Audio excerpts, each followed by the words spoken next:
Good evening, everybody. Welcome to the Wenatchee City Council meeting. For the record, it's 5:15 p.m. on Thursday, January 25th, 2018. I call the meeting to order. So who's on the phone with us today? Is that Lyle? Lyle and Jim? Who's there? Lyle's here. All right, Jim, are you there? For you folks at home. Yes, I am. Okay, perfect.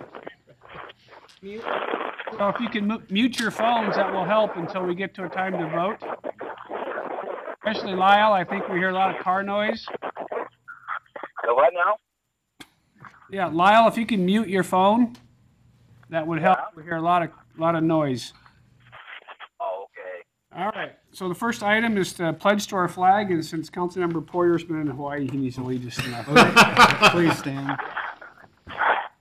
I pledge allegiance to the flag of the United States of America and to the republic for which it stands, one nation, under God, indivisible, with liberty and justice for all. Thank you, Councilmember Poyer. First item on today's, well, for roll call, we're all here, 2 on the phone. We'll see how that goes. Consent items today. The first item on our agenda would be the agenda vouchers and the minutes from the previous meeting. I'm going to make a motion to approve the agenda, the vouchers, and the minutes from previous meetings. Oh, and we have a resolution too that I forgot. Oh, and also adopt resolution number 2018-3, designating a voting representatives on behalf of the city to various community boards, councils, and organizations as reviewed last week. Yep, and it's in your packet. We have a motion. Do we have a second? Second. Motion by Councilmember Huffaker, second by Councilmember Esparza to approve this evening's consent items, which includes the agenda, the vouchers, and the minutes from the previous meeting, and Resolution 2018-03, declaring voting representatives on behalf of the city to various boards. Discussion? Hearing none. All those in favor say aye. Aye. Aye. Opposed? Motion carries.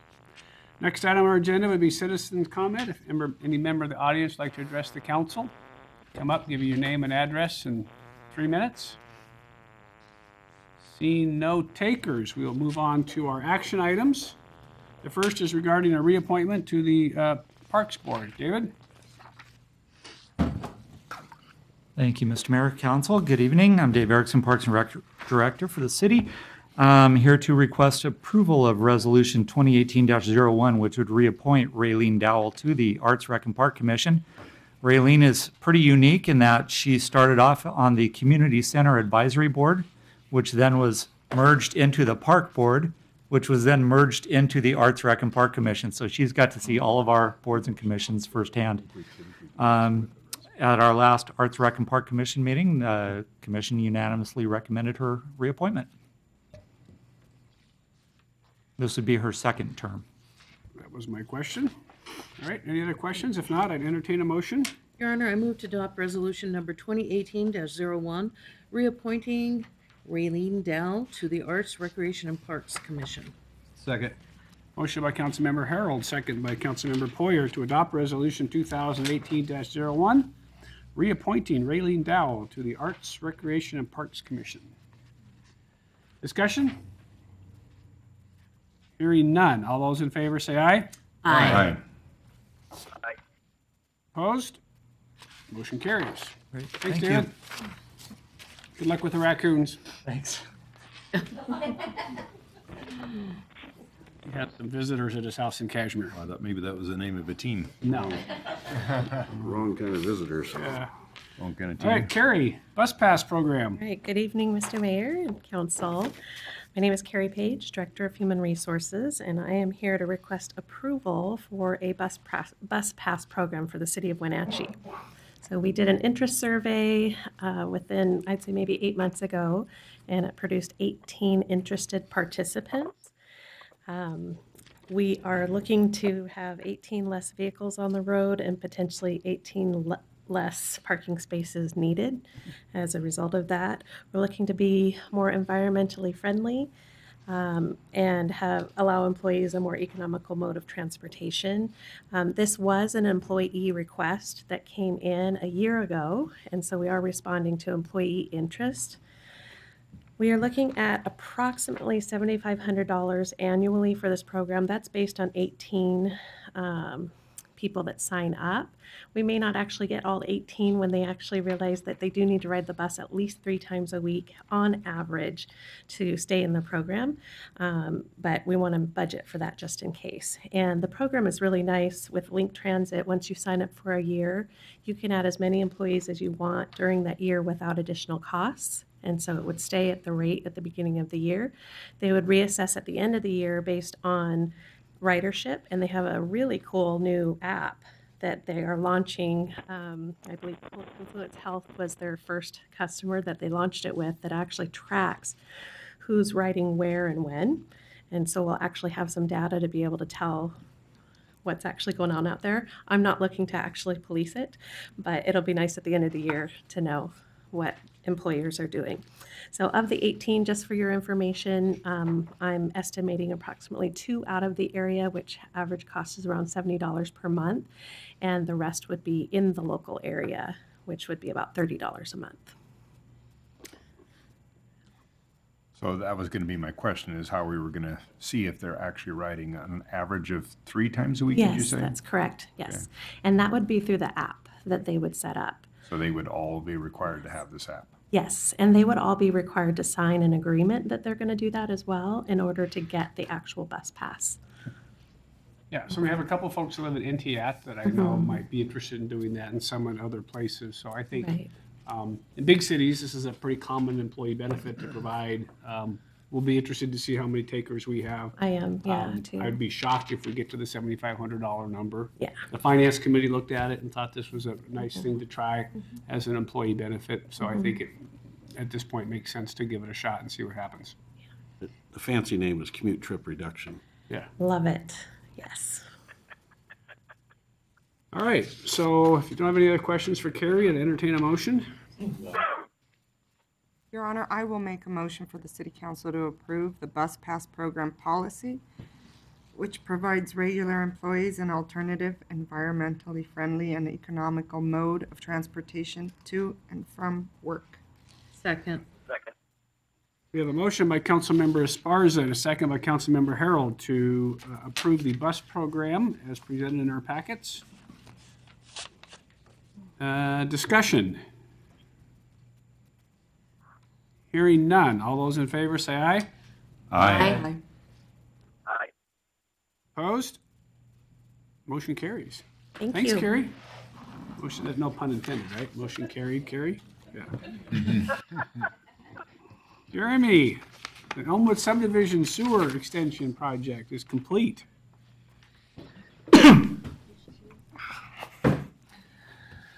Good evening, Mr. Mayor, council members. I'm here regarding the Elmwood Sewer Project. We installed approximately 2,000 feet, just a little under, of 8-inch diameter sewer main in Huckleberry, Cranberry, McKittrick, and the other street that I can't recall off the top of my head. Bluegrass, thank you. And we installed side sewer services for the existing 35 residents in the neighborhood. We've had several people come in to hook up already. A lot of people in the neighborhood were really pleased with the project, especially the next fireman that we all know and love. George? George, great guy. The contractor actually got several props from the residents in regards to how they were able to get people to the neighborhood without any problem. So I think we had a really good positive feedback level from the neighborhood. So the project is done. It's been done for a couple of months now. We got the final voucher from the contractor, Selling Construction, and we're ready to close out the project. Came in a little bit under budget. We were up and down a little bit with change orders. We found some interesting utilities in the ground that weren't necessarily mapped or that anybody knew about. But we added some stuff, took some stuff away, and we're still under budget. I'm So impressed. I'm here to request that the council accept the work performed by the contractor, Selling Construction, on the Elmwood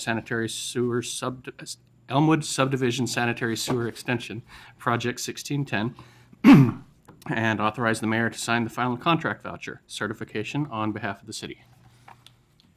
Your Honor, I'll make a motion for the City Council to accept the work performed by the contractor, Selling Construction Incorporated, on the Elmwood Subdivision Sanitary Sewer Extension Project 1610, and further authorize the mayor to sign the final contract voucher certified on behalf of the city of Wenatchee. Second. Got a motion by Councilmember Huffaker and a second by, I think that was Councilmember Kulas, Yes. to accept the work by Solid Construction on the Elmwood Subdivision Sewer Project 1610. And I will echo what you've already heard. Everybody I talked to in that neighborhood was extremely happy with the way things went. The contractor was just really good to work with, so they could get in and out of there. Everybody seemed really happy, so well done and under budget. Yes. Great job. So the problem with doing this small one, great, is we're getting ready to spend $16 million, and now Jeremy has set the expectation. Quit. I wanted him to go out of here with his head So big and. I expect them all to work like this now. Yeah. Hopefully. Any other discussion? Well, I am kind of curious. So when they dug it up and you said they found other stuff in there. I'm pretty blah. So when you find other stuff, because of technology now, when this has to go through, let's say in 20 years from now, somebody digs something up, we're going to know where this stuff is, right?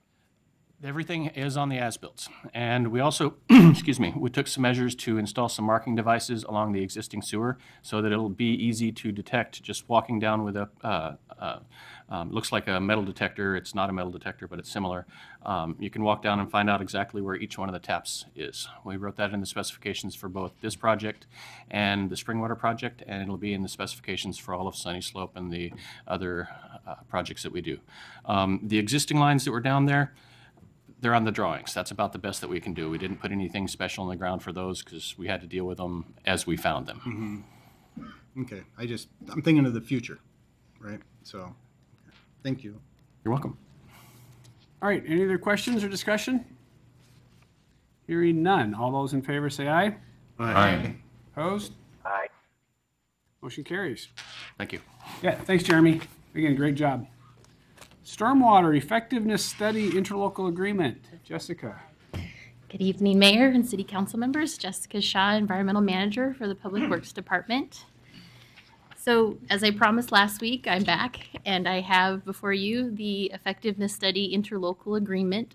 So, a little bit about this effectiveness study. Under our municipal stormwater permit, Ecology about 5-6 years ago was trying to figure out how do we prove that all these things that we do are really making a difference in water quality. And the traditional way of doing that is that when it rains, we go and try and collect water samples, which you know is a little bit challenging around here because our rain isn't 24/7 for months at a time like on the west side. And then you take the sample to the lab and you run test for what? You know, you could test for everything. It tends to be a very expensive process. And so the Eastern Washington communities did our best to negotiate with Ecology to say, hey, stormwater monitoring is not a very effective way of telling whether or not the program is working. The other downside of this end-of-pipe monitoring is, you know, if you find something, then where is it coming from and how do you fix that problem? So a different approach that Ecology accepted, which is now part of our permit, is that we look at different ways of measuring the effectiveness of our program. And what the regional Wenatchee Valley Stormwater Technical Advisory Committee has proposed is that we use surveys to determine whether or not our education and outreach program was effective. And in particular, we're looking at our program that talks to mobile contractors and lets them know about how to dispose of their wastewater properly, don't dump it in the storm drain, use a sewer. And so this study will it'll be a survey that will be conducted for businesses in the Wenatchee Valley. And then there will also be a control group that'll be outside of the area for businesses that were not exposed to this program. And we'll see if our local businesses know more about stormwater best management practices because of our education and outreach efforts. So as you'll see from the interlocal agreement, this is a regional effort, which is we've had a lot of benefit from this regional coordination in, you know, funding training and getting grants. And here's another example where we're going to have some cost sharing for this project. The total project cost is estimated to be $25,000, which our partners in this agreement, Chelan County, Douglas County, and the City of East Wenatchee, have agreed to share equally in the cost. They all have the same requirements in the municipal stormwater permit to conduct this study. So, and we expect once we have our quality assurance project plan approved sometime this spring, then it'll be about an 18 months from beginning to end of the project. Any questions about the study or the agreement? No. Pretty straightforward. I notice everybody else has signed it but us. Yes, Right? that is I correct. think so, yeah. You're going to do it right after the meeting. Yeah, good, yeah. There's no hurry. We're All right. right on time. Is there any questions for Jessica? If not, I'd entertain a motion. I'll make a motion for the city council to authorize the mayor's signature on the interlocal agreement for development and implementation of effectiveness study related to regional stormwater management and permit compliance. Second.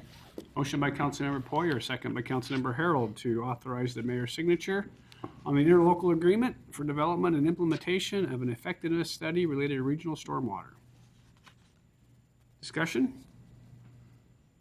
Hearing none. All those in favor say aye. Aye. Aye. Opposed? Motion carries. Thank you, Jessica. Thank you very much. Snow and ice violations. Allison? You got this one? You and Steve? Who's doing it? Just you? Just me. All right. So I'm here on behalf of police and community development, code enforcement. We, this year, always with our snow removal, we get an occasional complaint about long-term non-compliance with our code that requires that sidewalks are cleared within 24 hours. And when we looked at our code enforcement officers are not specifically authorized to provide citations. Right now, they currently provide warnings. When our code was updated in 2012, we considered it at that time, but we were going through a process to refine our code enforcement practices and put more strict practices into place in terms of notice and citation. And so this change would add our code enforcement officers into that enforcement language and allow them to issue citations. We have had some conversations on the practicality of this. It is a tool for us to be provided in extreme cases. And we actually had conversations today about developing a policy by which this would be used as a last resort, because actually the cost of the citation, it costs us more to go through the process to follow through with it than the dollars provided in the actual citation. But it is a tool, and it is a tool that sometimes it does take a citation in order to get compliance. And so we would request a motion from you to approve Ordinance 2018-05, amending our prior Ordinance 2012-37 as it relates to who can make civil infractions for snow and ice removal. Allison, I have a couple questions. Okay. So, one, the policy isn't set up yet that you guys Right. are talking about, and I understand it's going to cost us more money to issue the ticket on a rare occasion is what we want to do. The other thing, we do have people that volunteer. I remember this like last year. Can you help me with that? If grandma's out there, can't shovel the snow, help me go through that process. So if we get a call into our office, we've actually developed a program, again, thanks to our code enforcement team. They're a couple of amazing guys. And so they have developed a program where they've got a cadre of volunteers who will go out. Tammy, how has that worked this year? Have we had people available? We're giving all the calls that we get from senior citizens or disabled persons to Yolanda, and then she arranges for the volunteers to contact the person that called. Yeah. It's been an interesting kind of a snow year because we've had a couple of those little kind of inch and a halfers that turn to ice that are really hard to get off, as opposed to, 6 or 8 inches where you're going to go out and shovel. And I think we had a couple of neighborhoods in particular that nobody really shoveled for any one of a number of reasons. And so we got some complaints, and we sent the code enforcement folks out, and they did put little notices on all the doors. But I think right now the violation's $52 and district courts cost us $60. So we go -8 every time we do a citation. So we don't have any incentive to do a citation other than if you've really got neighborhoods that aren't paying attention. So I think it's a tool in the toolbox. I don't expect us to use it much. But it's amazing when it snows. we'll get more complaints on someone's sidewalk not being clear than we'll get on whether our road crew has plowed spring Right. water, right? We just honestly, we field way more complaints about that. And it's in neighborhoods where the bulk of the complaints come in neighborhoods where we do have citizens who travel south for the winter. We have some areas where we have heavy rentals, and so that can be something that we can look to do some advanced work too in terms of getting out to our the big rental agencies and one of our citizens recommended a process whereby the city gets requests from citizens to do shut-offs when they're going to be gone. So could that be accompanied with a plan to make sure their sidewalks are taken care of when they're gone? So there's some things that we can do in That's great. that area. That's really great. And would it make sense to increase the fine to $60 so that we cover our expenses? Or you want to just leave it? I think it's already codified, so I think at this point we'll leave it. I don't anticipate us using it anytime soon. Yeah. If it looks like it becomes an issue for us, then we'll bring you back an ordinance to move the fee around. Is the notice or citation, or the citation we're going to have, is it going to have a phone number, and is it in English and Spanish? I think that would be a plan. Okay. We write it off it's a pre-printed form, and I think there is Spanish. Right. And phone number on there? Yeah, so we'll have to look. Yeah, at it has all the that. instructions on how they reply to it. All right. Pretty similar to our parking ticket, isn't it? Yeah. Yeah. Yeah. Pretty much anything we hand out has our contact. Number, okay. Yeah. And just a clarification, you said this is a last resort, so they're still going to hand out warnings first, okay? Right. And do you have any idea how many warnings we typically So- send out in a year? I know when we had our last citizen come in and I contacted our code enforcement department, in that time, they had 160 notices that they had put out in neighborhoods In what time period? during the last snowfall. Just in the last snowfall. Yeah, just that last little one that kind of iced, that little, The bigger one was, yeah, That's a lot, around- that's a lot of calls. and that's, that the larger snowfall that happened around Christmas. And if we're going to add to the mix of who we need to contact and remind them, one of them might be, let's just say, a school district that is shut down, right, because they're on break, and they left their walks unshoveled the entire Christmas break. I noticed that this year. Yeah. And they have significant properties that weren't shoveled off. And I understand, they're on break. yeah. But again, they need to maybe make, Arrangements for their maintenance folks to come in and, yeah. Again, these were a couple of small they were, again, we got lots of complaints this particular time based on just the way they happened. My understanding, we did contact the district on that.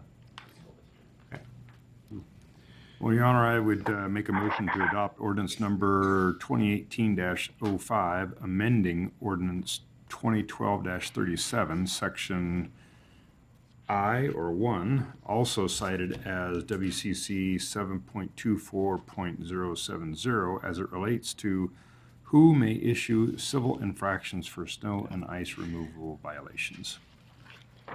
Second. Motion by Councilmember Huffaker, second by Councilmember Esparza to adopt ordinance 2018-05 as it relates to who may issue civil infractions for snow and ice removal. Discussion. Hearing none. All those in favor say aye. Aye. Opposed? Aye. Motion carries. All right, Mayor's report. I'd say we're monitoring things in Olympia in Washington DC. For those of you, Ruth, I'm giving you the keys to the city for Monday, Tuesday, and Wednesday of next week. So check in with Tammy if there's something that needs to be signed while I'm gone. We're leaving Monday, back Wednesday. We have meetings Tuesday with technically both of our congressmen and both of our senators. And we are meeting with someone in the White House staff on Wednesday, and then we'll be home Wednesday night. So there's 6 of us going from Wenatchee, Commissioner Steinberg, Commissioner Baldwin, Allison, myself, our consultant Jeannie, and then Ben Fabian representing Stamilt. So we'll be gone the first part of next week. Monitoring stuff in Olympia. We do have a number of requests. Dave Erickson mentioned that in some proviso in the new capital budget, not the one that just passed, but the next one, there might be some remediation money for Saddle Rock. We're still asking for some NEPA money to study Confluence Parkway. There's Our Valley, Our Future request that's over there. Our housing bill is still working its way through, so we're monitoring most of those things. I don't believe the Voters' Right Act bill has gone through both houses yet, so we are also monitoring that, which you're going to want to monitor as well as we look at the districting stuff. Allison, what else is? Just a reminder that tomorrow we have our Federal Building Steering Committee that has a couple of council members on it at 11 o'clock.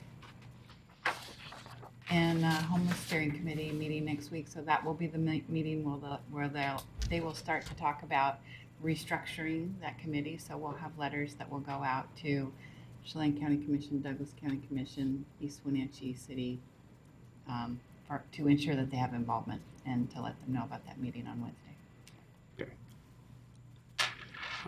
Council members, anything going on your neck of the woods? Community Action has offered the position of Executive Director to Alan Walker, and he has accepted. Okay. And his first day will be January 29th. Okay. Good. We'll need to follow up with him. We've got some things we've talked about internally about the community center and stuff. So, Allison, you might make a point to, even though he hasn't started, to find him and sit down and chat with him. Yeah, Jim, did you have something to add? No, I don't, Your Honor. Thank you. Okay. Lyle? I have nothing to add. Nope. Okay. Anybody else? Thanks for covering me when I was on it my was long tough. vacation. Keith had to pick up I heard a little bit. Very nice. Thank you very much. Yep. You're welcome. All right. If there's nothing else for the good of the order, we're adjourned.